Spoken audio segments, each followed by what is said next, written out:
اعوذ باللہ من الشیطان الرجیم بسم اللہ الرحمن الرحیم۔ صحیح بخاری کا باب نمبر 8، حرم کے درخت نہ کاٹے جائیں۔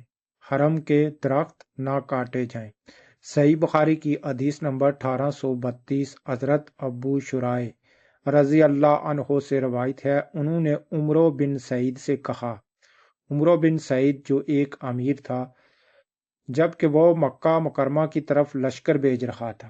انہوں نے عمرو بن سعید سے کہا جب کہ وہ مکہ مکرمہ کی طرف لشکر بھیج رہا تھا، اے امیر، اگر مجھے اجازت ہو تو میں تمہیں ایک بات کی خبر دوں جسے رسول اللہ صلی اللہ علیہ وآلہ وسلم نے فتح مکہ کے اگلے دن بیان فرمایا۔ اس بات کو میرے کانوں نے سنا، میرے دل نے یاد کیا۔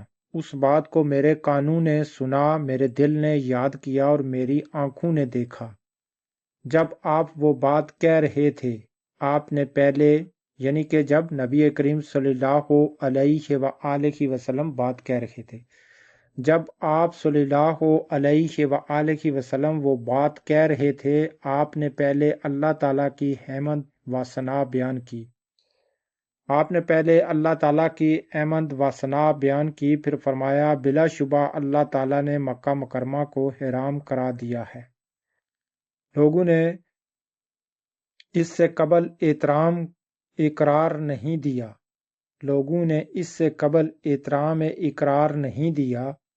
کوئی انسان جس کا اللہ پر ایمان اور قیامت پر یقین ہے، اس کے لیے جائز نہیں کہ وہ مکہ مکرمہ میں خون ریزی کرے۔ کوئی انسان جس کا اللہ پر ایمان اور قیامت پر یقین ہے، اس کے لیے جائز نہیں کہ وہ مکہ مکرمہ میں خون ریزی کرے اور اس کا درخت کاٹے اگر کوئی رسول اللہ صلی اللہ علیہ وآلہ وسلم کے جنگ کرنے کی وجہ سے اجازت چاہے۔ اگر کوئی رسول اللہ صلی اللہ علیہ وآلہ وسلم کے جنگ کرنے کی وجہ سے اجازت چاہے تو اسے کہہ دو کہ اللہ تعالیٰ نے اپنے رسول کو اجازت دی تھی اور تمہیں اجازت نہیں دی، میرے لیے بھی دن کی ایک گھڑی کے لیے اجازت تھی، یعنی کہ نبی کریم صلی اللہ علیہ وآلہ وسلم کے لیے بھی دن کی ایک گھڑی کے لیے اجازت دی تھی، جبکہ اس کی حرمت آج کے دن اسی طرح لوٹ آئی جس طرح کل اس کی حرمت برقرار تھی۔ حاضر شخص کو چاہیے کہ وہ غائب کو یہ پیغام پہنچائے، یعنی کہ جو موجودہ شخص ہیں وہاں پر موجود تھے، حاضر شخص کو چاہیے کہ وہ غائب کو یہ پیغام دے۔ جو حاضر شخص تھے ان کو چاہیے کہ وہ جو لوگ اس وقت اس مقام پر نہیں تھے ان کو بھی پیغام پہنچائیں، ان کو بھی یہ میسج دیں۔ حاضر شخص کو چاہیے کہ وہ غائب کو یہ پیغام پہنچا دے۔ ابو شرائح سے کہا گیا کہ آپ کو عمرو نے کیا جواب دیا تھا؟ ابو شرائح سے کہا گیا کہ آپ کو عمرو نے کیا جواب دیا تھا؟ حضرت ابو شرائح رضی اللہ عنہ نے فرمایا، اس نے مجھے کہا تھا، ابو شرائح میں اس مسئلے کو تجھ سے زیادہ جانتا ہوں۔ ابو شرائح حرم کسی نافرمان، تخریب کار اور خون خرابہ کر کے بھاگنے والے کو پناہ نہیں دیتا۔ ابو شرائح میں اس مسئلے کو تجھ سے زیادہ جانتا ہوں۔ ابو شرائح حرم کسی نافرمان، تخریب کار اور خون خرابہ کر کے بھاگنے والے کو پناہ نہیں دیتا۔ صحیح بخاری کا باب نمبر 9، حرم کا شکار خوفزدہ نہ کیا جائے۔ حرم کا شکار خوفزدہ نہ کیا جائے۔ صحیح بخاری کی حدیث نمبر 1833، حضرت ابن عباس رضی اللہ عنہ سے روایت ہے کہ نبی کریم صلی اللہ علیہ وآلہ وسلم نے فرمایا، اللہ تعالیٰ نے مکہ کو قابل احترام کرا دیا ہے۔ نبی کریم صلی اللہ علیہ وآلہ وسلم نے فرمایا، اللہ تعالیٰ نے مکہ کو قابل احترام کرا دیا ہے۔ یہ مجھ سے پہلے کسی کے لیے حلال نہیں تھا اور نہ میرے بعد ہی کسی کے لیے حلال ہوگا۔ یہ مجھ سے پہلے کسی کے لیے حلال نہیں تھا اور نہ میرے بعد ہی کسی کے لیے حلال ہوگا۔ میرے لیے بھی صرف دن کی ایک گھڑی کے لیے حلال ہوا۔ میرے لیے بھی صرف دن کی ایک گھڑی کے لیے حلال ہوا۔ اب نہ تو اس کی سبز گھاس کاٹی جائے، نہ اس کا کوئی درخت توڑا جائے، اور نہ اس کا شکار خوفزدہ کیا جائے، نیز اس کی گری پڑی چیز کو بھی نہ اٹھایا جائے، نیز اس کی گری پڑی چیز کو بھی نہ اٹھایا جائے۔ ہاں، اس کے متعلق اعلان کرنے والا اسے اٹھا سکتا ہے، یعنی کہ گری پڑی کوئی بھی چیز جو قیمتی ہے، سونا ہے یا روپیہ پیسہ ہے، کوئی بھی نہ اٹھائے اسے بھی۔ ہاں، اس کو اٹھانے کی اجازت ہے جو یہ چیز اٹھا کر اعلان کرے کہ یہ کس کی ہے، اس کو اجازت ہے صرف اعلان کرنے کے لیے۔ ہاں، اس کے متعلق اعلان کرنے والا اسے اٹھا سکتا ہے۔ حضرت عباس رضی اللہ عنہ نے عرض کیا، اللہ کے رسول، اس کی خوشبودار گھاس کو مستثنا کر دیجئے، کیونکہ وہ سناروں کے لیے اور قبروں میں استعمال ہوتی ہے۔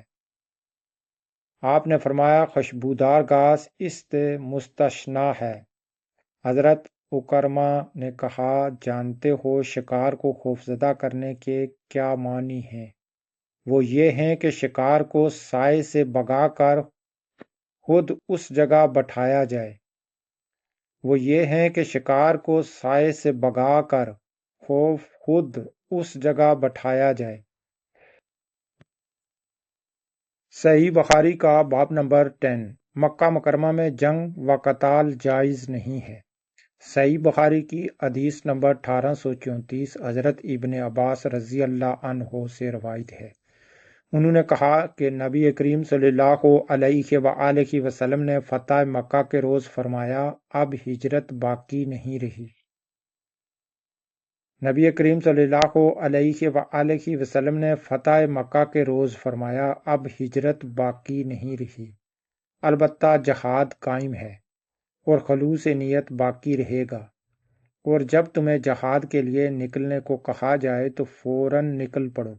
بے شک یہ مکہ ایک ایسا شہر ہے کہ جس دن سے اللہ تعالیٰ نے زمین و آسمان کو پیدا کیا، بے شک یہ مکہ ایک ایسا شہر ہے کہ جس دن اسے اللہ تعالیٰ نے زمین و آسمان کو پیدا کیا اسے قابل احترام ٹھہرایا ہے، اسے قابل احترام ٹھہرایا ہے، اور وہ قیامت تک اللہ تعالیٰ کے حرم کرنے سے قبل احترام ہے، اور وہ قیامت تک اللہ تعالیٰ کے حرام کرنے سے قبل احترام ہے۔